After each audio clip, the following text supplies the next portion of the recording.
Why, hello everyone. I'm Bo Lockwood, and joining me today is Jack Coleman, who is the author of The Heart Exercise and others. But today we're actually delving into part two of The Heart Exercise, which is all about the application of it. So without further ado, Jack, you'd like to say hello? Hey Bo, hey everyone listening that will be listening. So thank you Bo for doing this. Absolutely. Appreciate it as always. Yeah, absolutely. So why don't you give everyone a little rundown in terms of what this is about today? So part two is really just like you said, what do we do with it after we learn our connection to our realities, which is what I hope to have set up in the first part. So just showing our connection, how our connection is based on ego and preference and energy, all tied together. So now the question is like, what are we doing with it? What are our relationships like, and how do we just sink into our own essence? Just like the title of your book, our own essence, our own being, our core. So it can be kind of hard because we have a lot of things coming at us, and it's hard to shut off those barriers between people and other. I mean, not just people, but life too. So what I want to show is more duality, but essentially realize that there really is no real right or wrong. The only right and wrong is how you want to be, basically. So is that the difference, or are you going to get into duality versus non-duality so people begin to understand the differences between the two? Yeah, and that's actually an interesting one, duality and non-duality. I hope by explaining both sides of a duality that it gets us to non-duality, but I noticed something interesting with, let's say, the Buddhist philosophy. Like, I practice non-dualism, and then I just realized, well, they just create another duality of non-dualism. It's just another side over here. Like, I'm over here doing non-duality while you guys are over there doing duality. Living in a duality state. But yeah, so I feel like it's kind of hard to put into words how to get to a non-dualistic state, other than just pull in both sides to any duality. Like embrace both sides, our light and dark aspect. Like if you want to look at that particular duality, light and dark, we have light coming in as a beam of energy, and then we have darkness, which is our shadow, and that's the emptiness of that. But really, what I want to touch on is what is us, that's in between the two, because we're the ones that the light shines on, and that we create the absence too. So if we sink into us, that core relationship between the two, then the duality starts feeling differently. So it's not all about light and no darkness. It's not all about darkness and no light. We make both, but it's what's in between the two. That's a great explanation. So thank you for that, because I think that really helps establish the foundation for what we're about to go over. So Cool. without further ado, I'm going to share my screen so we can begin to go through this together. So that should be. Yep. Let me see. There we go. All right, cool. So we're good to go, sir. So I've already prefaced this with mostly what I just said, but my hope is to really show how it doesn't quite matter which direction we take in life, as seen with duality and ego. So everything is spherical. So if we try to go in one direction, believing that is the point of life, eventually we'll wrap back around to where we were. So the point in the end is to be who you feel like being. If there's a blueprint and rule book for how to be, then we're following someone else's journey, essentially leading us astray from living out our own unique set of experiences, because we all are totally unique, and so we need a unique set of experiences. But we can take notes, trying to be someone else's soul essence isn't really going to happen, because from an eternal sense, there's only one you, so be that. And that's really what what I hope to show people a little bit more of. So are you saying that you're inspiring people to become their authentic selves? Yeah. So it's really just sinking into our decisions is probably the easiest way to sum it up, you know, because we all question ourselves, which is great, questioning things, but sometimes we question it so much that we end up doing what everyone else does around us, and we say, you know, yes to whoever asks us to do something. It's like we don't know how to say no. So it's really about being able to say yes and no, and being grounded in that decision, because that's all we're doing is we're constantly making decisions which continue life basically, because that one decision leads here, next decision leads there. So that's how we manifest life. So are decisions also choices? Yeah, I don't see why not. Yeah, because then um, it opens it up to where people are making decisions based on all the choices that we have, and that's yeah, freeing, I would think. I definitely agree. I feel like the more we see our choice in life, the different experiences come around.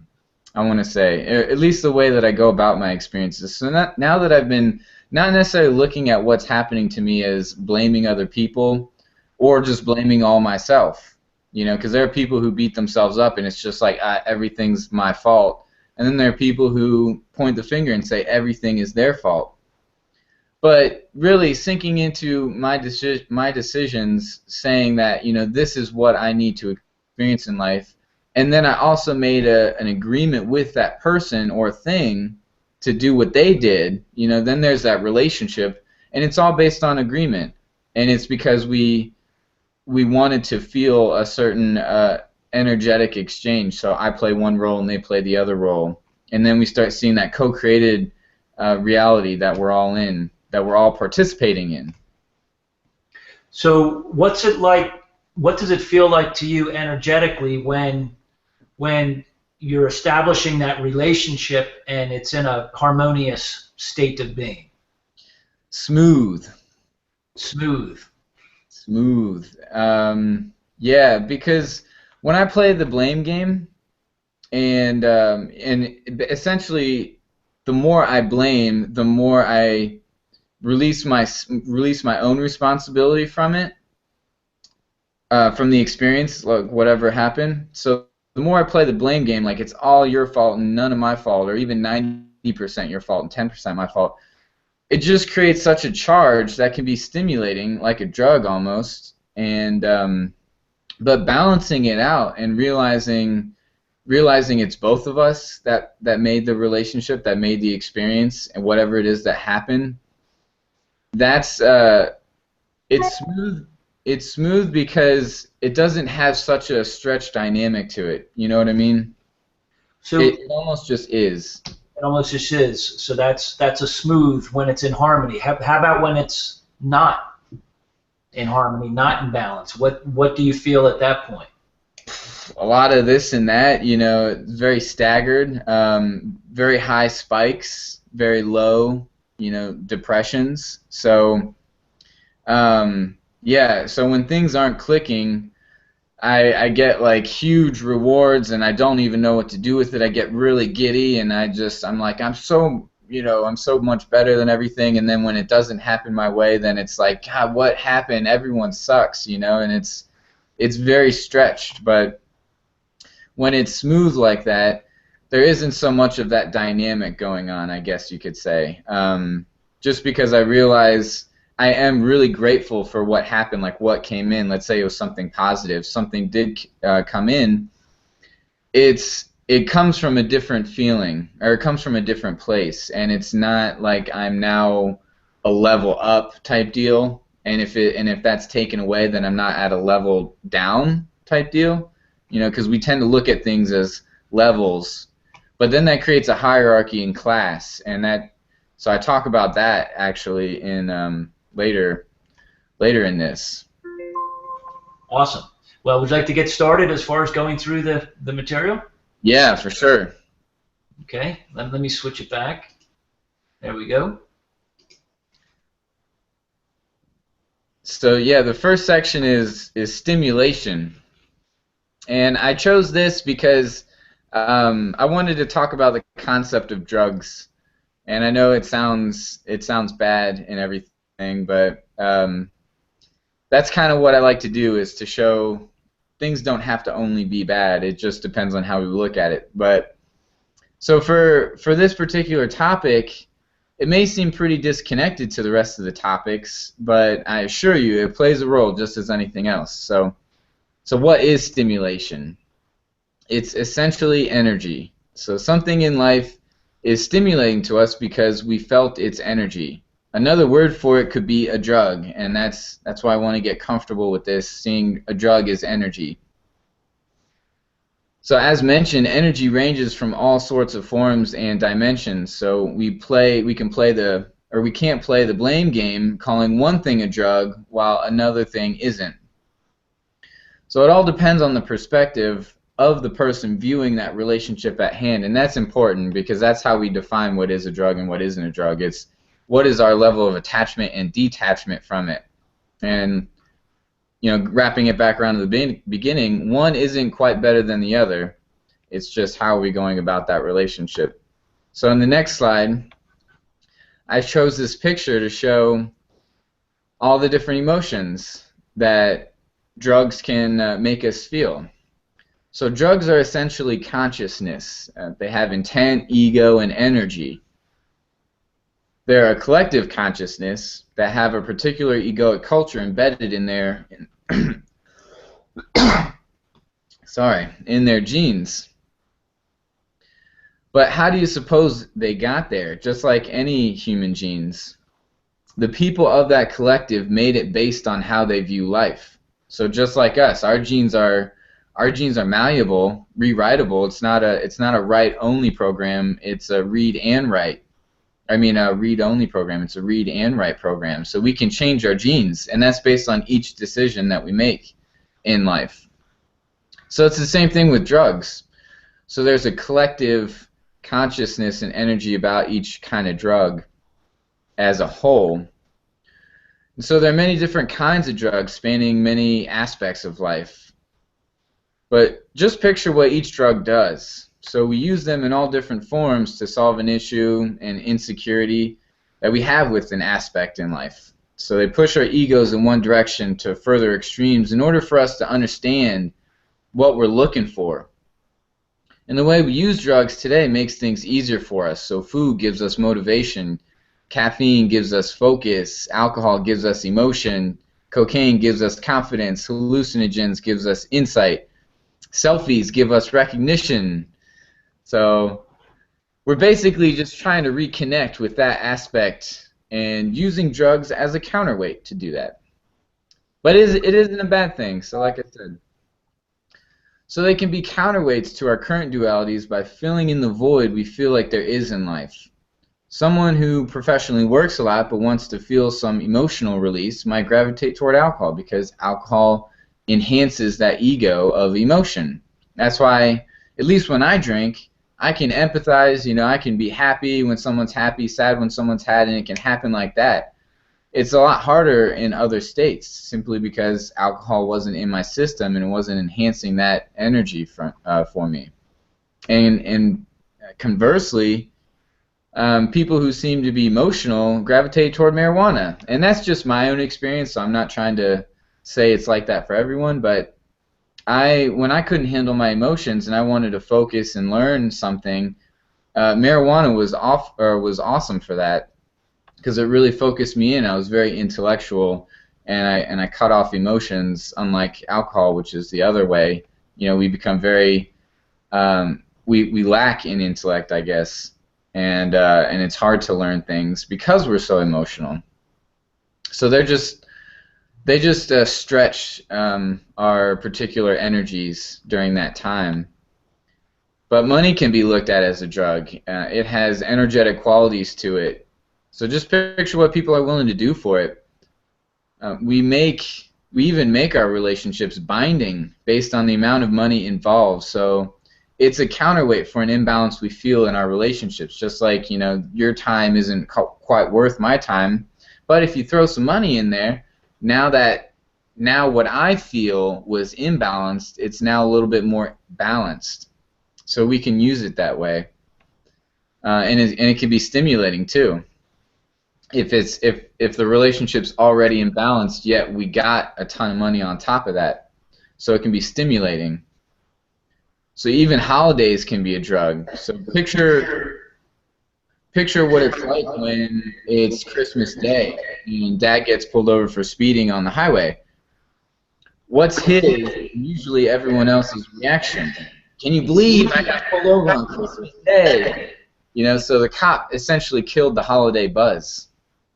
That we were on a high because we were trying to make the day so picture perfect. So a listening friend can even be a drug because we have a void of getting out our emotion, and their ability to take in what we want to say. And it can really help our situations, and we can start depending on them. I'm actually going to get the headphones real quick. Okay, yes. I'm getting some feedback. Some feedback, sure. Mm-hmm.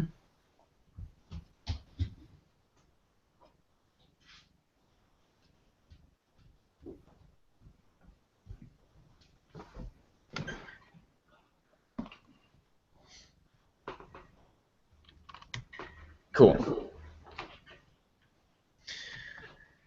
So conversely, not every drug does the same thing to the same people. So some people may already have that particular energetic charge filled in their own, wherein these drugs might not have the same effect on their balance because it's not even imbalanced at that point. So not every drug can help people in the same way and in the same intensity. Each person seems to fill different voids and with different amounts of those voids, and that's very important. So this means everyone needs different types of drugs with different prescriptions. And I know I'm using the words drugs and prescriptions and we look at them negatively, but that's what I'm trying to help people get over, is that if we start seeing these things in different lights, then we don't have to feel so bad about them trying to avoid. Because remember, it's about pulling in both sides, so it's embracing these aspects of our lives. And in the next section is heart consciousness, which I believe is our sixth sense. And I know scientists say that we have 20 to 30 even other senses. I know it sounds kind of weird, but they can all just be summed up really simple. But our sixth sense, our heart consciousness, it's invisible, but we can feel it. We can feel it almost before it even happens in some cases. You know, we're actually conscious of it, of that. So in the next slide, it's our intuition. It's that gut feeling we all talk about. It can even be more of a certainty because we felt it, and that feeling is very powerful. So our intuition is a powerful sense that picks up a deeper kind of energy we're all communicating to the universe. Our senses feel things. We feel light in our eyes, we feel smells in our noses, feel taste on our tongues, pressure on our skin, sounds in our ears. All of these senses feel something that is usually invisible. And all of these senses feel something in a different energetic form. So we have light energy, we have sound energy, thermal energy, chemical energy. So just because we can't see it with our eyes doesn't mean we can't feel it in one level or another. So our hearts feel too, but it's just a feeling of a different kind of energy than our conventional five senses. And the Institute of Heart Math has studied the heart, showing electric measurements to be 50 times that of the brain and 5,000 times more electromagnetically powerful. And that's that torus around the heart in that picture that I put up there. So that's our energetic field that some people call our auras, whatever you want to call it, whatever label. But we have that pulsing around our heart just as the Earth does. The Earth has an electromagnetic field, and it's called the Schumann resonance. So it's a field that helps us in many different ways. But there was a study that showed during the time around 9/11, that 9/11 catastrophe we had, the electromagnetic energy of the planet shifted hours to even a day before the incident, insinuating some sort of intuition, which is pretty powerful. So we could already sense that energy brewing before it even happened, and that's, now, like I said, that's intuition. A lot of animals are very intuitive in that sense, mainly because they don't live in the brain as much as we do. But so what does this mean? If we listen to our hearts, our path might be more direct with less obstacles to go in and out of. And that's pretty important. And in the next slide, I just put up a picture just to show how powerful our core is, our hearts are. You know, in the very middle, in the top row, we have happiness, and you can see the most amount of energy, the most amount of heat is right in the center of the chest and in the head, and then the rest of the body gets so many resources, so basically it's blood flowing. So that means the heart is, I care about the entire body. And then if you look right below that, we have depression. And then there's a big void in the chest, and then the arms and legs aren't getting the same sort of resources, the same sort of blood flow, because there's a restriction. There's a lack of heart there. So in the next slide, we have a heart versus brain, and this is also important, like all this. But what's the difference? Have you ever heard yourself saying that you're going to eat healthy for the week? But what actually happened? Was it pizza and Oreos? And that's simply the difference. I know we've all done it in one way or another, not just with diets. But we can tell ourselves from a brain state, you know, wouldn't it be nice if I ate healthy? So that's a frame of mind. But if it's in a frame of heart, we don't really have to make ourselves do anything. We already feel it deeply. But at that particular time of dieting, our hearts really felt like eating pizza and Oreos rather than broccoli and bananas. So that's really the truth. You know, it's what our hearts are feeling, and that's usually what manifests. So an example to show the power of the heart consciousness, just think back to the car crash. And you actually asked me this on part 1, what's it like in a car crash? But it's usually fast and like a blur. So what would be the difference between heart and brain consciousness in this particular experience? And so if we were to take a test on that car crash, it would take us minutes to think back on what would be the right way to handle that, what sort of maneuvers would be the best. But when we're in the moment, our hearts don't have to do all that, because as soon as we start thinking, that's when we basically. That's time ran out. So our hearts can process so much more energy in a shorter period of time because it's so much more powerful than our brains. And so that's really the difference. How do people go from brain-centered existence to a heart-centered existence? You know, it's hard for me to put that into words, but all I can say is follow your heart. I mean, I know it sounds cliche, and it used to just work me over, but hopefully by the end of this, we'll realize what is more brain, because I just kind of set it up with what is our brain, but it's really programming, I feel like. Because we have these programs, these religious programs, and they usually get embedded in our brains, and so we follow the routine, and it has to be that routine. But it keeps us from experiencing, I guess, the different sets of circumstances that our hearts want to feel, like our whole body wants to feel. And so an example of that would, I'm actually going to go into that in this next section. So it's our particular threshold. So we all have a unique threshold. I think you went too far. Did I? I'm sorry. That's where I was. Oh, okay. So then they went out of order. Could you go to the next one, or threshold? Yep. Okay. And then we'll end up going back. All right, you got it. So we all have a unique threshold, and that's really important. You know, it's that fine line that we all say. You know, in between any duality, we're like, yeah, there's a fine line between this and that, and that's really what I want to show people, that we all have, and realizing them allows us to do much more, allows us to see more options in life, basically, essentially more choices and more power. So after that, we have religion. So we all create religions, but what is a religion? So an easy way to explain a religion is its threshold. It's a boundary, it's a condition, it's a ritual, it's a tradition, and it's a following.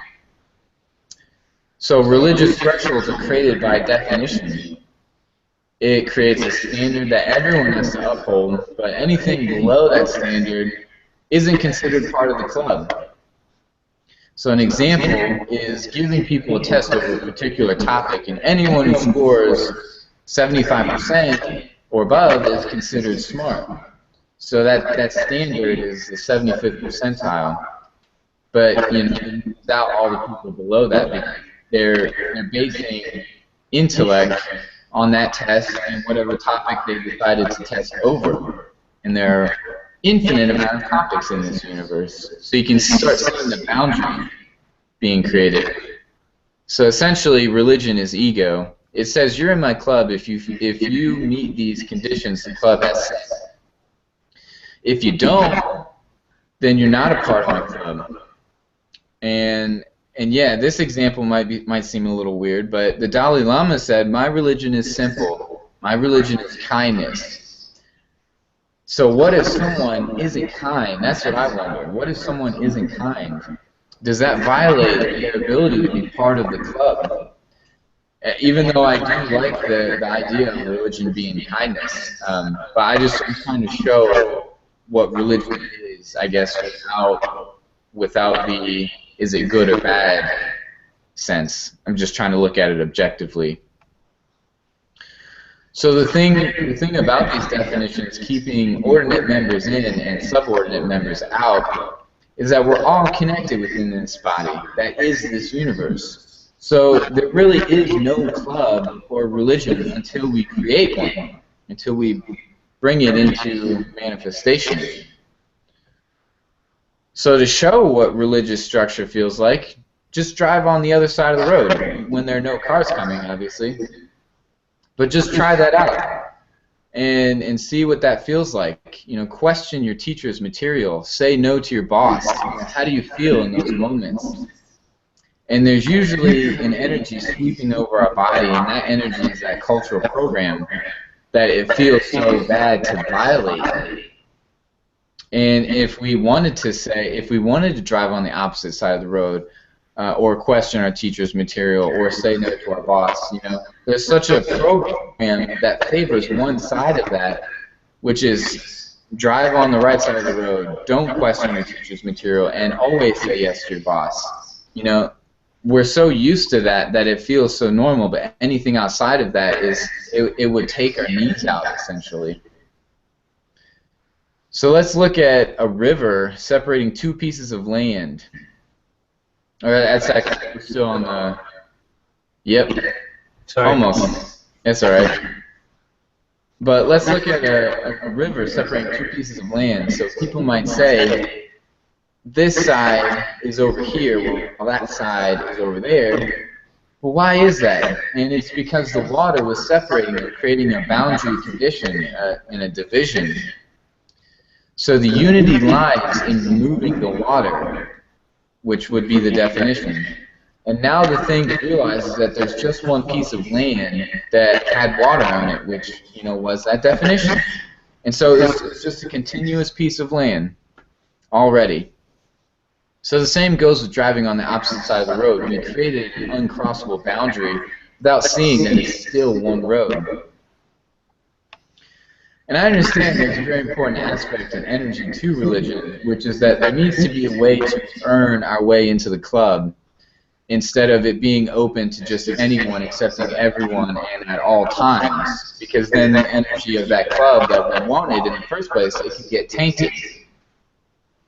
So there is a threshold with earning our way into the club we want to join, but we also need to be understanding and accepting of the different clubs, realizing that they're all clubs based on the same sort of conditions and preferences that we built our club on. You know, so we don't have to really feel like our club's better and their club's worse, because we're all doing the same egoic thing. It's my club says my club's based on these definitions, these boundaries, these conditions. Just as another club, just as that religious club, whatever kind of club it is. So they have their definitions and we have our definitions. But the energy and the intent might be different. So, you know, that can be where differences come in. So everyone has their own balance between polar opposites, and this is what makes us unique. And so now we go on to the next slide, which is we all have a perceptual threshold of what is too much and too little. So these thresholds can be of judgments, informed opinions, intellect, emotion, masculine energies, feminine energies, giving, taking, competition, collaboration, structure, freedom, process, flow. Just rips them off there. But this is based on our definitions. Defining something creates that equilibrium because the conditions are met. So within that threshold, we have our equilibrium. Outside of that, we have our disequilibrium. Water changes state based on a 32-degree definition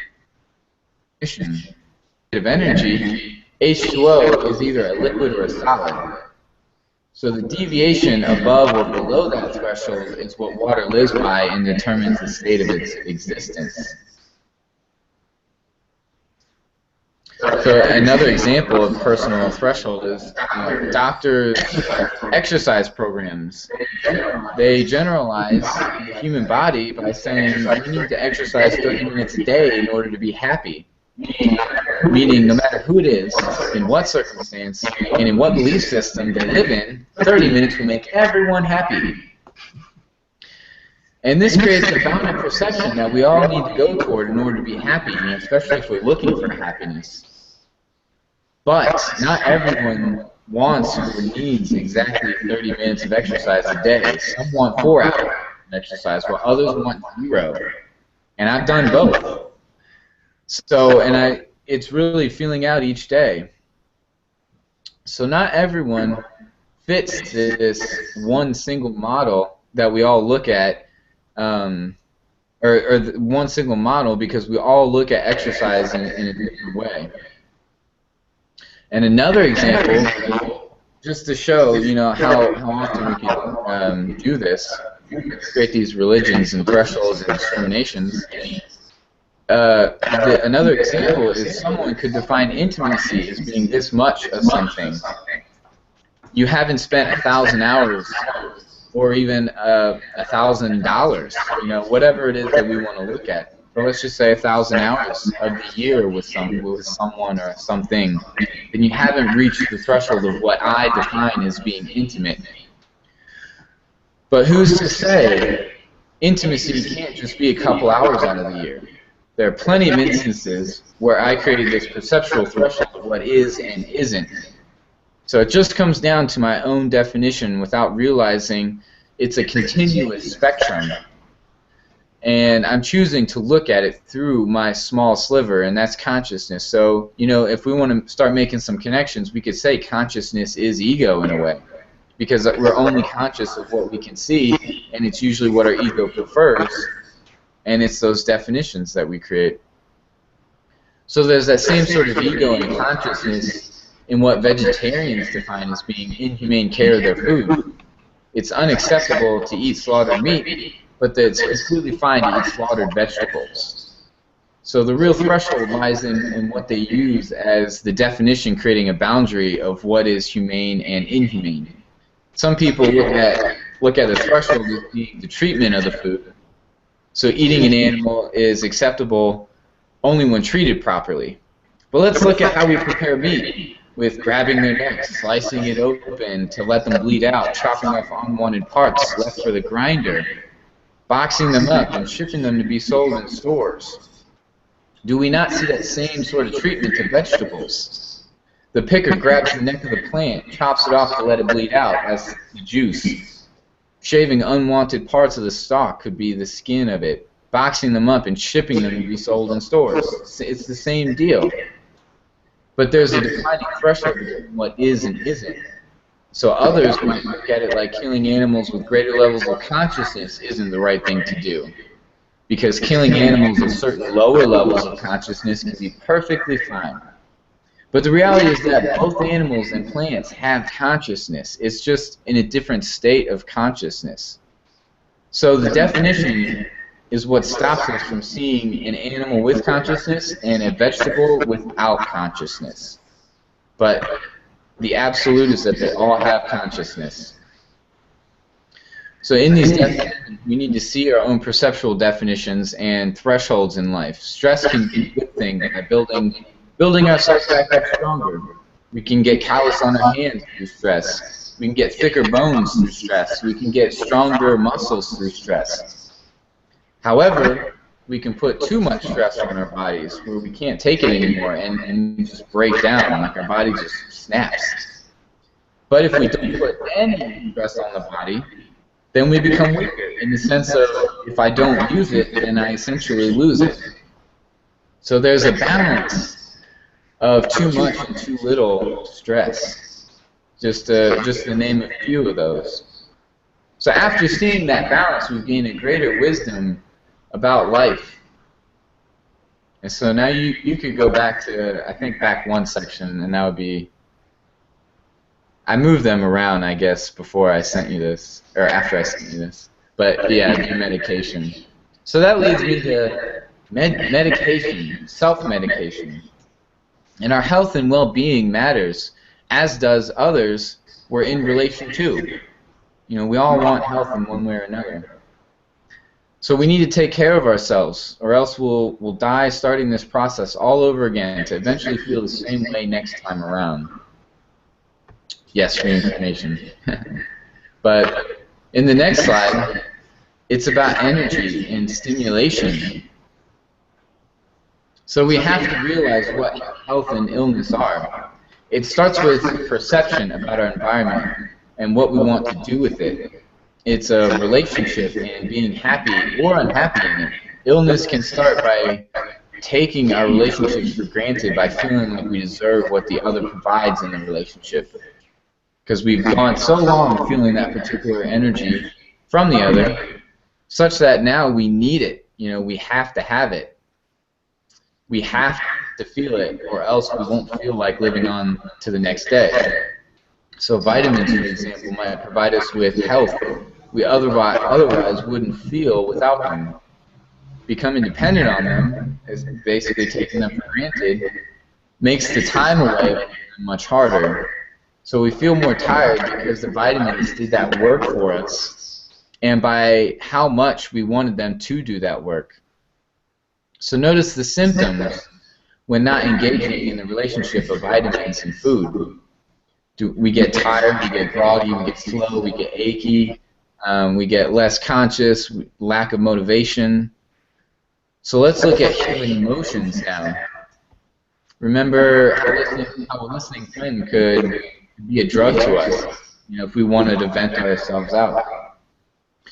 Someone else's care and attention might be what we want from them, which feels good to have. Their emotional energy is what we want to feel. So what do we do when it's not quite there? Is it more difficult to handle, you know, that sort of loneliness? So are the symptoms being tired, groggy, slow, achy, less conscious, lack of motivation? You see the similarities. So medication ensues, trying to counterbalance that imbalance. And this can be a cycle if we don't pay attention to the cause and effect of our energetic relationships. So for example, maybe I eat because I'm unhappy, and I'm unhappy because I eat. And so the relationship needs each other in order to continue, and that just keeps going around and round and round, which are cycles. And that's actually in the next section. But in the next slide, it's about understanding our highs and lows. So what am I trying to say by showing how energy in all its different forms can be a drug? If we aren't aware it's a drug, then we'll continue to see it as such. So I'm not trying to say look at everything as a drug, because we have different levels of attachment to everything, and we want to tend to this relationship rather than that one. But the first step in getting over it, if this is something we see as being an issue or a problem and we want to self-medicate, we have to admit to it. Obviously, you've heard that cliche. But I actually get colder when I turn my heat on high, because coming down from that high is much harder to do than just adjusting to the cold temperature on my own, internally. So when I try to adjust the colder temperature on, it takes longer, yeah, but the effects last much longer. And this can be the harsh cycle that weathermen get us in. So for hot weather, they say to drink tons of cold water and stay in cold air-conditioned buildings.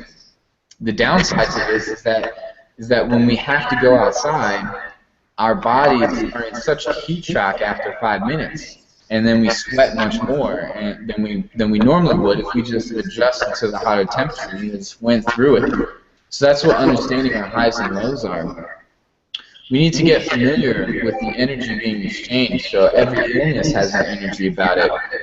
And the less familiar we are with that sort of relationship and exchange, the harder it is to know how to deal with it.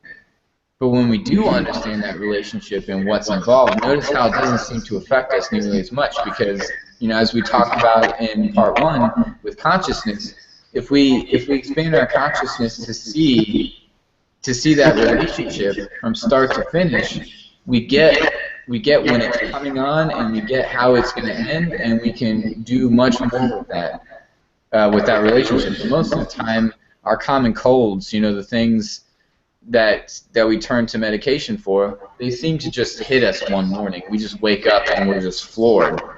But if we pay more attention on a daily basis to our bodies, we can see those deviations.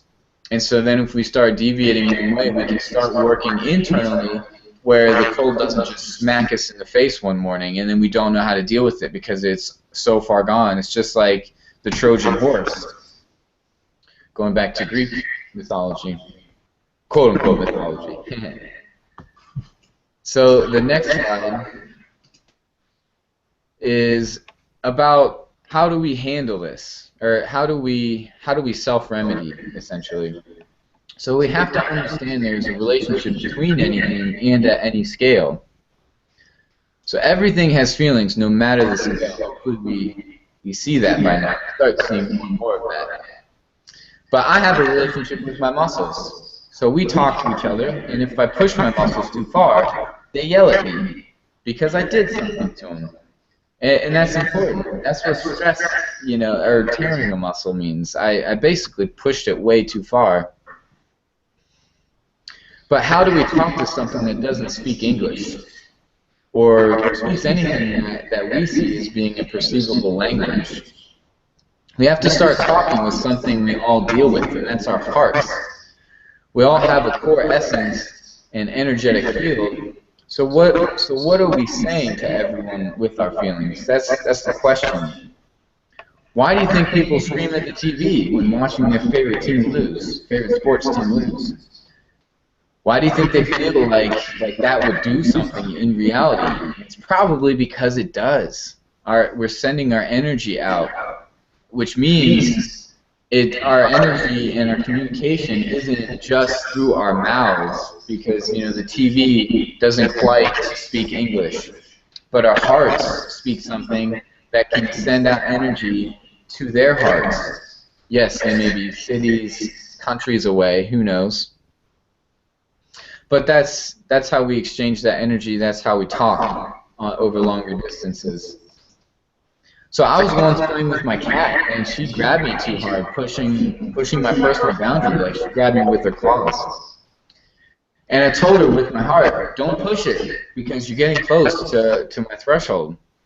And every time she got close to that point, I told her with my heart, it's getting there. And she would just stop, look at me, and then slowly lighten the hold. And it's just the most awesome thing. So I've been able to do this with people, animals, insects, and cellular beings. Colds, headaches, and random like joint pains. And I've been able to get rid of headaches. It's just in a second, basically. I've been able to get rid of muscle spasms in more of like 30 seconds ish, depending on the spasm and how I'm talking to it, and that's important. So the reality with our feeling is that we're always feeling something, but we're not always aware of what we're telling the other, because it's the only feeling we're aware of in the moment.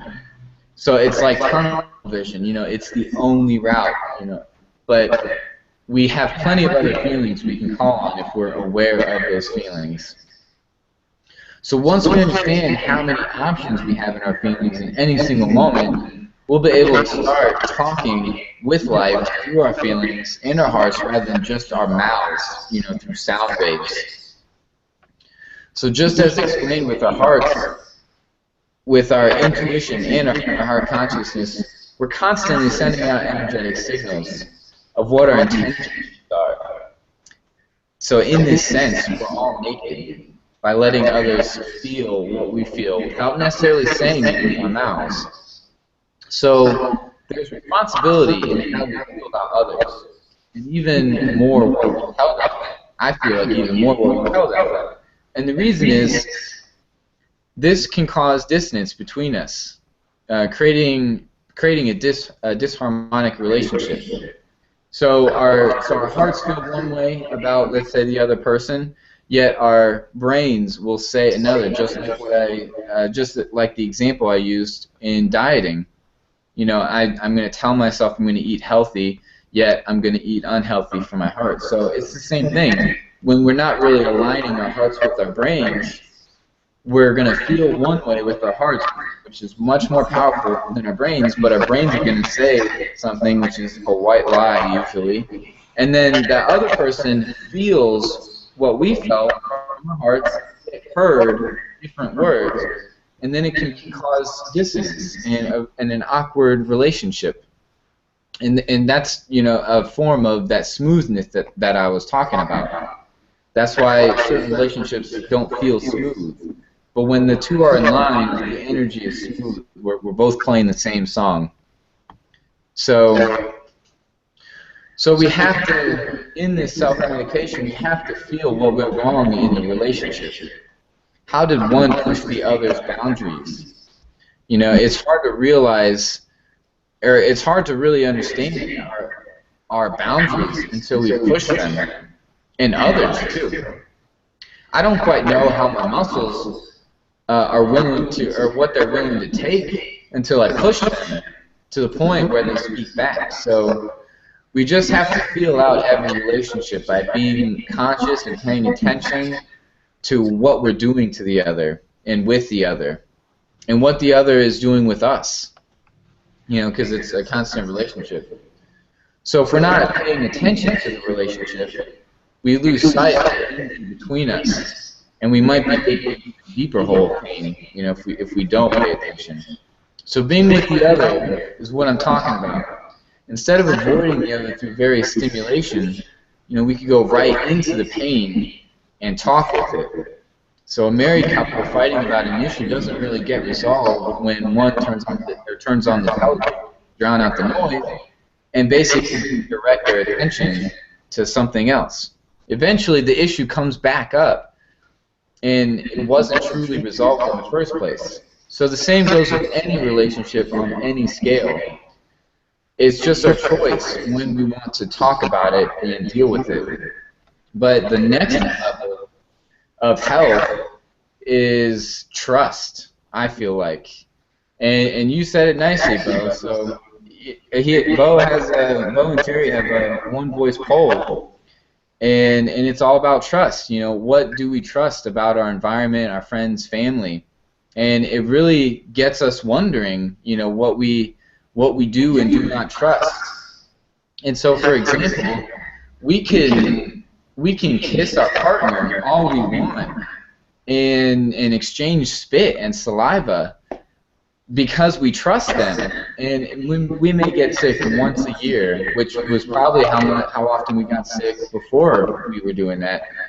But what's the difference? We trust our partner. But if we even imagine making out with a stranger, we probably get hepatitis, you know, without even, you know, it'd be something so disgusting because we can't even imagine what it'd be like to make out with a complete stranger because we don't trust them. And the same goes with environments. Whenever we move to a different environment, if we don't trust the environment and also ourselves, then essentially we feel sick. But there are plenty of people and forms of life that live in that environment, and what's the difference? They trust that environment. So trust is a very important thing. So I really do appreciate, Bo, that you did this one voice poll, which yeah, you can find at onevoicepoll.net. So I definitely suggest looking that up and finding out your trust index. So the next section, I think you'd have to go up to. I'm going past wisdom? Yep. So that leads us to this section, which is wisdom. We all have this wisdom because we're all going through experiences and energies and relationships. But in the next slide, we make these cycles of energy that continue to keep it until it's broken. And that's a form of wisdom. That's like the body of wisdom. So as we go through life, we create cyclical issues that spin. Seen through our thresholds, you know, we define what is and isn't, which basically creates a boundary condition for a cycle of spin and rotation. And now we can start seeing the physics coming into a more human level energetic exchange. So with any spin, there needs to be two parts to create the cycle in favoritism. Just as any duality creating the foundation to oscillating the energy throughout the universe, it's if the two continue to be a part of each other, then the cycle repeats itself. So like a dog being in cage because of their bad behavior around other dogs, the very thing they want to overcome is control of themselves around other dogs. But they can't come out until they've learned that control of being around other dogs. So it's a cycle until one side breaks first. Just like because I'm unhappy, and I'm unhappy because I eat, or I don't exercise because my muscles hurt, and my muscles hurt because I don't exercise. You know, so you can see the cycle just keep going on and on until we just push past one and essentially break the cycle. So anything that's spinning, as soon as you take that one point out, it just fizzles out into a string, and that cycle doesn't exist anymore. So these cycles continue as we see how history repeats itself. You know, is there really a war to end all wars? So that sort of conflict is like trying to fight fire with fire. What we need to work on is the friction that causes the flame in the first place. So if you're not with us, then you're against us. And this is the sort of perception that shows the two as equals in that conflict rather than ascending beyond that level of conflict. So the two still have to fight each other, continuing that duality to spin and ultimately exist. Because we create these clubs and just like that, you know, we have our if you're not with us, then you're against us. And so we're separating the two, but we're still seeing them eye to eye if we engage in the fight. So the hard part about these cycles is that when we're caught up in the vortex, we can't see outside of it. Just like a tornado, when we're spinning around staring at our opposition in the eye, we don't see what's outside of that. So it's all or nothing. My righteous opinion against your righteous opinion, unrighteous opinion. But in order to get out of that cycle, we have to understand that both of us disagreeing with each other are righteous in our own way, and we're just as right as they are. We just can't see where and how their opinion and perception fits in this universe, and that is very important. That's where empathy comes in. So until we do see we need each other in order to bring this tornado into existence, it will continue to spin. And once we realize that fight and equalize the pressure, that's how you equalize the pressure, or dissipate a tornado, there is no more tornado because there is no more conflict between high and low pressures on either side of that tornado.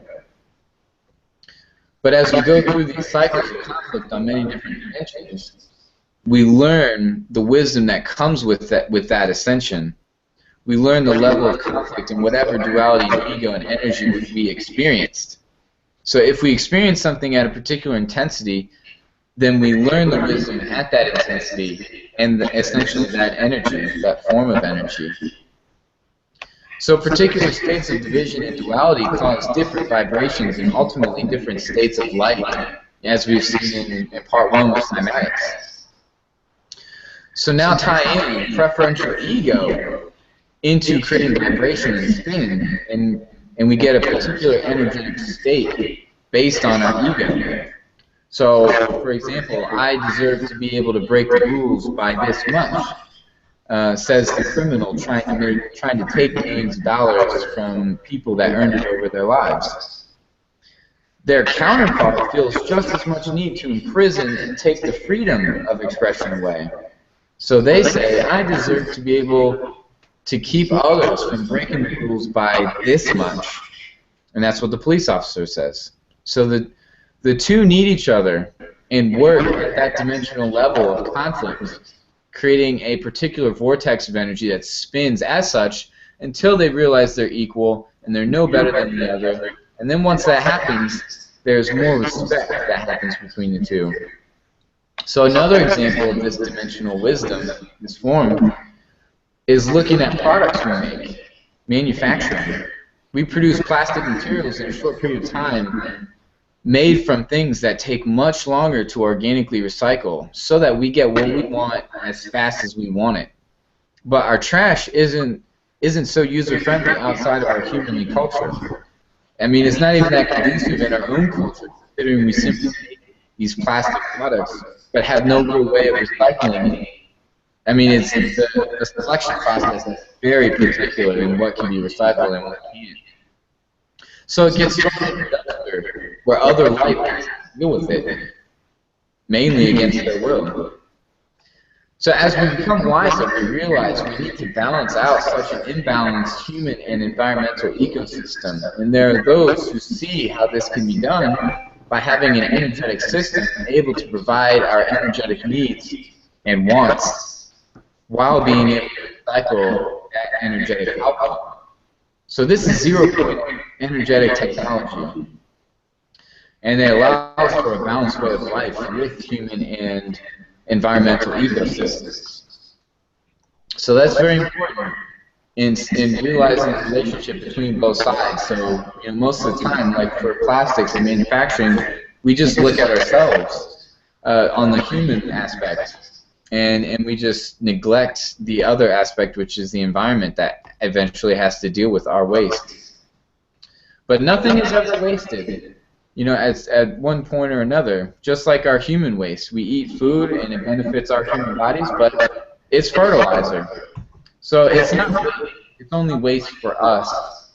But there are ways of going about our relationships and what we're doing, and that's really mainly what I'm trying to promote here is just showing how we do these relationships and how we go about it. So the next slide. Our wisdom and consciousness can be expanded to see such a larger picture than we had imagined, and that's what helps in seeing the relationship. So, for example, there's a philosophy along the lines of the more we think we know, the less we understand, and the less we realize we don't know, the more we understand. So what they're saying is by creating such a separated class between knowing versus and not, we create such a small bubble. You know, if we feel like we know everything in this existence right now, then what else is there to do? Yet we're still here. So there's an infinite amount of energy that they're missing out on. And that's why I picked this picture to show how small we can actually be. And this doesn't even do it justice. But at the bottom right, you know, it says you are here. That's Homo sapiens. You can see all the other animals sitting right next to that. And then you go to the left of that, and it takes a step back and shows, you know, other animals, and it gets larger. And then go to the top right, it gets even larger.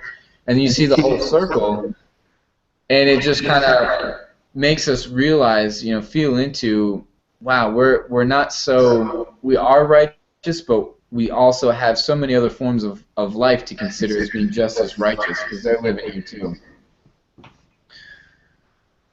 And So that's Jack, if I could just chime in real quick, I think that's been a problem with our society, is this disconnection from nature. Yeah, totally. Yeah, where it's, you know, at one time we were living in harmony with nature because we viewed ourselves as nature, but now there's a level of arrogance that nature is here to serve us, and I believe that is contributing to our imbalance. Totally, and that's, yeah, we need to start seeing ourselves as nature, like you said, like we are our environment. It's not us and our environment. It is, but, you know, we make up our environment too. So yeah, we do so many things, it seems like, to feed ourselves.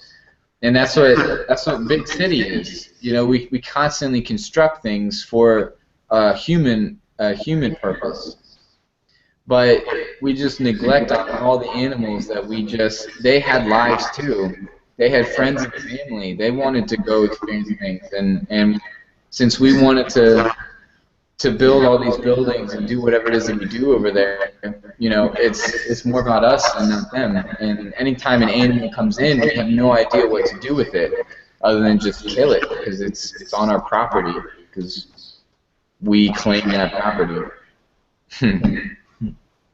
But yes, I feel like we need to start getting more in touch with that aspect. But the reality, and so this goes right back into that, the reality is no matter how separated we see ourselves from someone or thing, we could be extremely close in reality, which opens up such a larger world to see. We can't see that world until we realize how close we actually are to what we so intensely divided. So that just reaffirms what you just said. So once we live that particular state of conflict, ego, and duality, we essentially embody that energy and that form of energy, and that's what life experiences are about. So we're all a part of it, where we can choose to be or not to be at will. You know, that's what, as soon as we've lived that energy on both sides, good and bad, master and servant, all the dualities, we can start being them at will, and we pull them together and start embodying them. And that's where wisdom comes in. We understand what's at play. So our wisdom is more integrated and embedded in our deeper souls. And we've learned more of that particular energy that is the body of this universe. So we become more understanding. We become a more understanding being, while being more compassionate toward others' journeys. So it takes one to know one, and that's important. You know, it's kind of hard for someone. Let's say a drug addict, for example. It's hard to get counseling from someone who's never been a drug addict like they have, and it really doesn't touch them unless, you know, they get coaching and advice from someone who's been there, you know, has felt what they felt and can feel their pain, their level of pain, and also has gotten out of that pain too. So that's very important. So that's why, you know, it takes one to know one is such a great quote. Yeah. So. Uh-oh. I'm a little lost here. Sorry. Hold on. Oh, there it is. Yeah. Sorry about that. So that's all right. So we can go into the next section, just understanding differences. Yes. And that's that's what leads us into embodying these differing energies, these dualities, is that we understand differences. Yeah, I've been up and I've been down. So if we've been up and we've been down, we can also help someone who is trying to, let's say, get up when they've been down. So in the next slide, we can create cosmic classes, which is, to me, the opposite of understanding differences. So we all have a difference of opinion, and it's the way life seems to be constructed. So we work from a limited state of consciousness, seeing things from that particular lens. Driving on the road, we see a house to the right of us, but for someone driving in the opposite direction, the house is to their left. So who's actually right? The reality is where the house is, but the ego comes in with our perspective of it relative to us.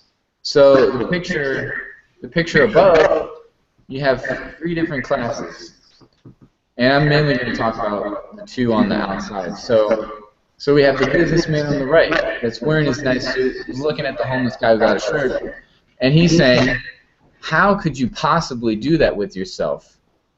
How could you waste your time? You're such a worse person than anyone I know because you're homeless, you don't make money, you don't do this thing that I do." And then the homeless guy can be saying the same thing about the guy. How can you be making so much money? You need to get rid of your money because that's bad. It makes you a bad person. How can you do that with yourself?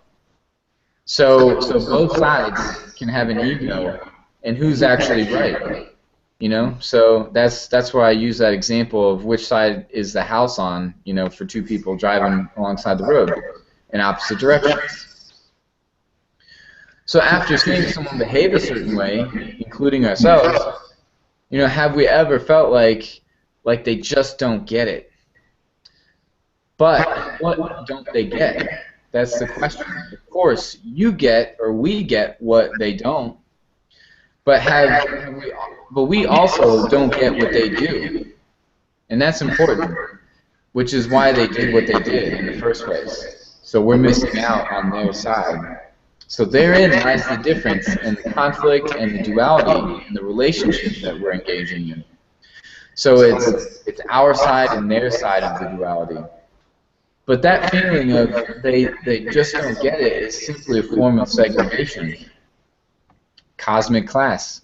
So life's not about creating class and further discrimination. This still roots in our ego and division. So since the ego prefers some things over the others, it creates a division between what is and isn't righteous. For example, distraction is an example of this egoic separation. It says those things aren't distracting you, but these things are. But that's like saying I've been drinking alcohol every week for the last 10 years, but I'm not addicted. So this distracted philosophy is just them preferring your attention going over here rather than over there where it is. But the absolute is that it's somewhere. So we don't have to worry about those differences of, is my attention over here or over there? Is it being distracted? Yeah, it is being distracted from all those things that other person wants it to be on. So we don't have to get caught up in that. Just realize it's a difference. It's a difference between us and them. So being more conscious doesn't mean that we've hit enlightenment like the New Age religion seems to promote. There are many different levels of consciousness spanning different scopes of life, and what we're choosing to be more conscious of. So to say expanding our consciousness is the point, it kind of leaves out a lot of people, because we're all choosing to expand our consciousness in different things. So even it even leaves out the people who believe they're totally conscious. Because, yeah, that's the question. Are we totally conscious? And if we're not conscious of everything going on, then we're not totally conscious. So that's just about everything. I feel like. So we need to, and there's my ego, understand that telling others what they're doing wrong in life is just another form of control and hierarchy. And I'm not saying we shouldn't have our opinions about life and how life should be, because that's, you know, we all have them. That's all we can really do. And that's, I mean, to just let everyone do everything, then we have no say in this. So yes, express our opinions, our favoritisms, and our egos, but respectfully disagree. So it's a respectful conflict rather than a forceful one. But usually the way that we find that respect is by actually being both sides of that. You know, it takes one to know one. We have to eventually feel into the other side that we were originally fighting with, and that's where we get that respect. But that's the hard part, because it's so hard for us to go to that other side that we just, it's almost unimaginable. You know, how could we possibly try to feel into what our enemy, you know, is doing to us? But that's how we get over it, and that's how we gain that respect, and that's how the conflict ends. So in the next slide, what happens when we understand differences? What would it be like to understand a competitive ego? What about a collaborative one? What if we understand the masculine and feminine egos on many different levels and dimensions that allow us to feel where others are coming from? We understand their duality, their focus, and their ego. So just watch a horse whisperer. What are they doing? They're working with the egos and the energies of horses. And they're dog whisperers too.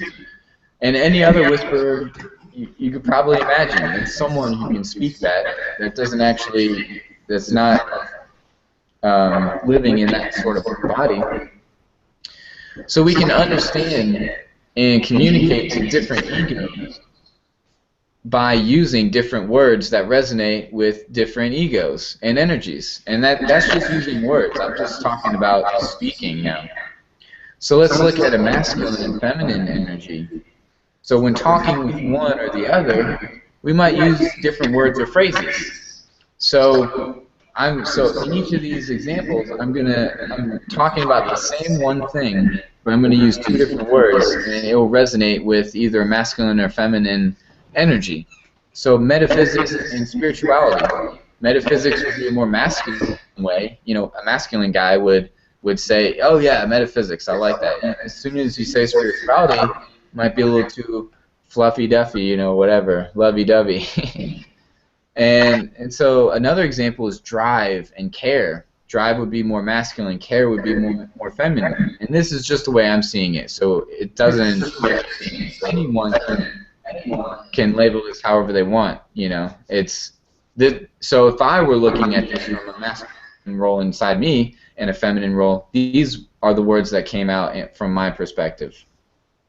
So yeah, we have drive and care. Drive would be more masculine, care would be more feminine. And then there's a thank you for communicating your intent, I understood it, more masculine. And thank you for expressing your feelings, it touched me, it's more feminine. You know, expression, feelings, touched. Guys don't like that so much, it seems like. Or masculine energies, I should be more specific. So the difference is what makes this universe so diverse, though.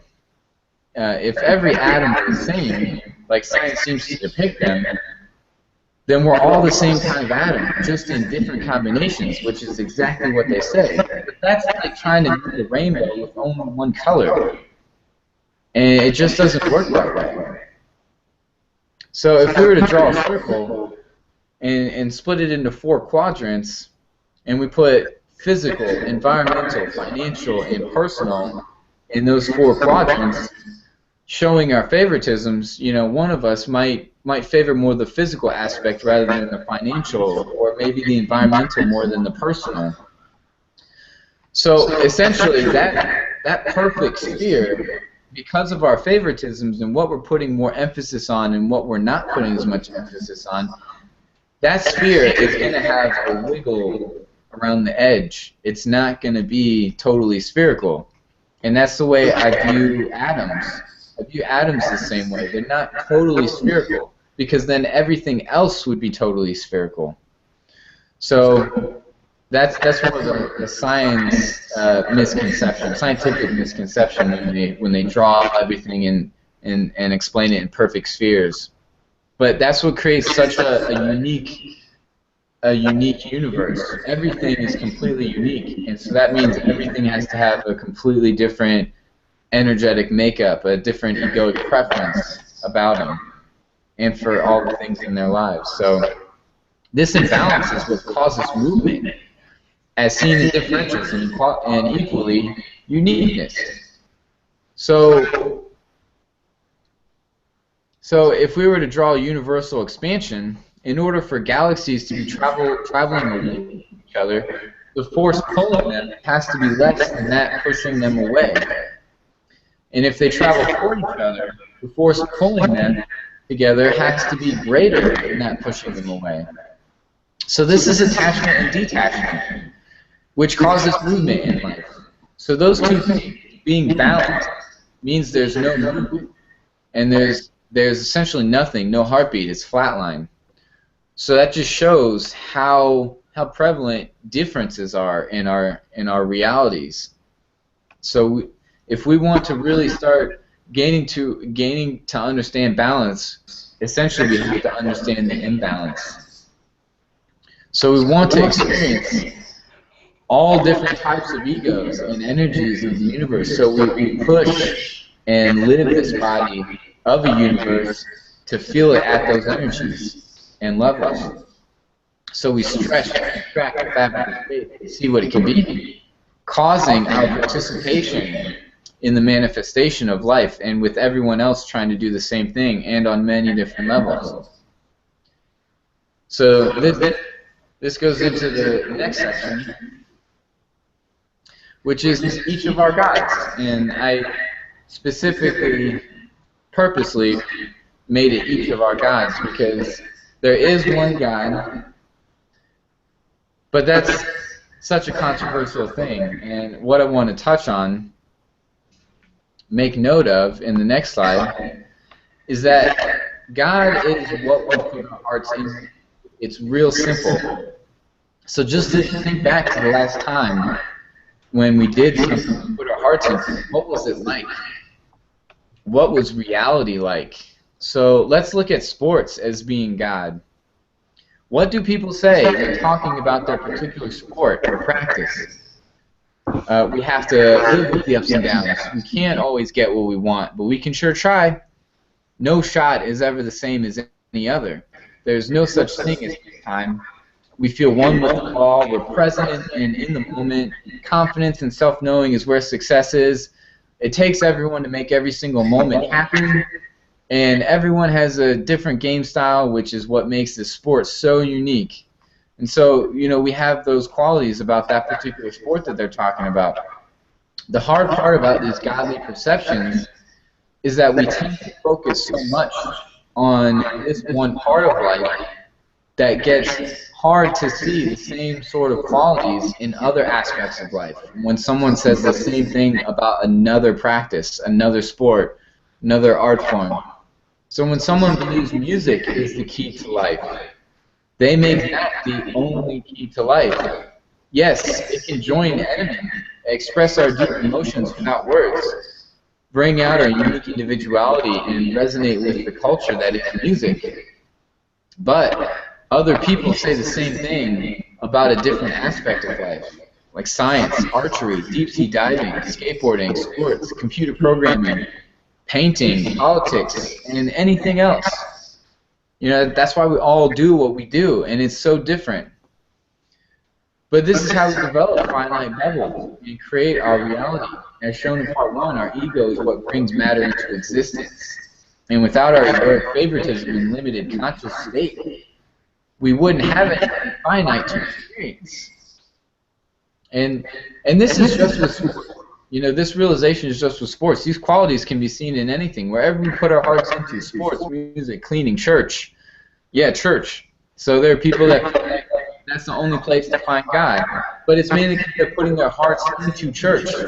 Just as I put my heart into guitar, into speaking, into racquetball, and anything, snowboarding, anything else I did, friends and family. So it's whatever we put our hearts in. And no one can tell us what we believe is God unless we believe they're God, and then they can tell us what we should believe is God. But there again, it shows we choose where God is. Each and every one of us does. So we can start to see a glimpse into becoming sovereign and self-aware on a more universal level and scale, which takes us to the very last section, which is just be yourself. So where are we after all this? Showing how there really is no right or wrong or even ego if we want to see it that way. And it doesn't matter which way we turn because we're always turning somewhere. The only thing left is to just sink into our own being and be us. And after a rant I had, I was complaining about something, and a special person in my life said, You're not saying anything wrong. You're just being you." And I just cracked up because that's exactly what I'm trying to say. So realize where we are in life. What conditions do we want to live in and feel in life? And there is no comparison game unless we want to play that game. So understanding where we are and where we want to go is the best way, from my experience, to align with our greater being. So be you. Own it. You know, if you feel like asking a question, own that you don't know the answer. If you're curious about something, own that curiosity. If you're uninterested in something, own that lack of interest. If you want to love someone just as crazy as you, own that love. So something very curious about the whole being you philosophy that I hear a lot. You know, and remember back to the topic of ego and being in the moment, we're always in the moment. There is never not being in the moment because everything we do is within the current moment. So in unconditional love, as soon as we say what it is, we created a conditional definition. We created a condition defining what is a limitation for others. You know, what they want is unconditional love.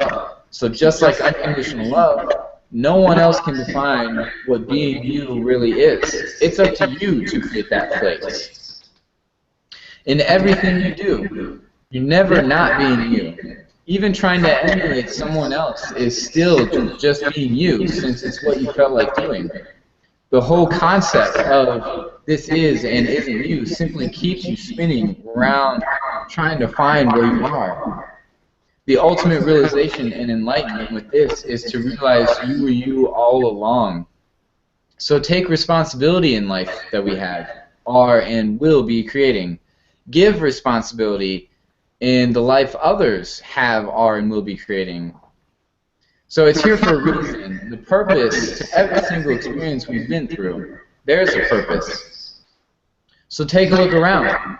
You know, what do you see? Why is any of it here? And it's all here because we want it to be. And we're here because we believe we need to be. And that's what I have for you. Those are just picture credits. Yeah. Let me stop this real quick. I mean, Jack, what can I say other than I think the work that you're doing is just fabulous. And thank you. Yeah, I just want to encourage you to keep it up and really continue to do your inner work so you can bring forth even more wisdom. Oh yeah. Yeah, I mean it's a constant process. So like all this stuff that I talk about, I'm trying to do it every day, and you know, we're all imperfect beings. So as perfect as that might have sounded, you know, I'm still doing all this stuff. I still live in the same sort of human experiences as everyone else. So, I try to put that in practice every day, and that's really my thing. That's awesome. We're going to be wrapping it up soon. Is there anything that you would like to leave the listeners with? Any final words of wisdom? It would just be thank you, you know. Thank you for pursuing this. Thank you for the interest in anywhere you go, you know, because if you're searching for this stuff, you know, you're looking for that change, and that's really important because we feel like life is moving in another direction rather than just those same programs that we've been doing over and over again, and that's very important. So, you know, just looking for other things shows curiosity, it shows adventure, and that's really powerful. It doesn't matter which way you go, like I've said so many times. So just thank you for just looking anyway. You know? Well, that is the beginning stage of awareness, is beginning to look, beginning to see. Yeah. So Yes. Yeah, so like you say in your book, the essence. So we have unawake or sleeping, the seeker, and then awakening. Yes. Yeah, Yeah. the different stages of awakening. It's good stuff. Oh yeah. Well, Jack, well, thank you very much. I really appreciate you taking the time. I certainly have gotten a lot out of this. I learned a lot, and I'm very grateful for you putting forth the dedication that it takes to be able to pull all this stuff together. Thank you, and thank you for holding the space. I mean, like I said, you're awesome for doing that. I really do appreciate this.